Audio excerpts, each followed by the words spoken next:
Gold coin कपड़े पे आप लोगों के लिए लेके आए हैं, ये देखें फुल बुट्टी कॉन्सेप्ट विद सिरोस्की दोस्तों। ये देखें पूरा गोल्ड कॉइन का कपड़ा रहेगा, अंदर कपड़े के अंदर वीविंग की शाइन आने वाली है, उसके ऊपर पूरा बुट्टी वर्क है, नीचे आप लोग देख सकते हो बॉर्डर पे सी पल्लू का वर्क है।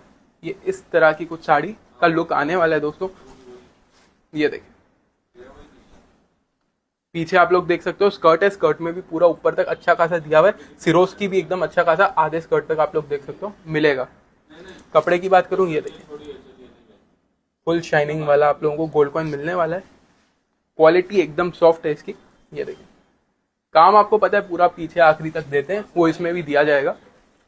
पीछे लपेट की जगह, और ये आ गया इसका ब्लाउज, ब्लाउज पे भी आप लोग देख सकते हो वर्क आप लोगों को देखने को मिलेगा, इस टाइप का वर्क आने वाला है दोस्तों।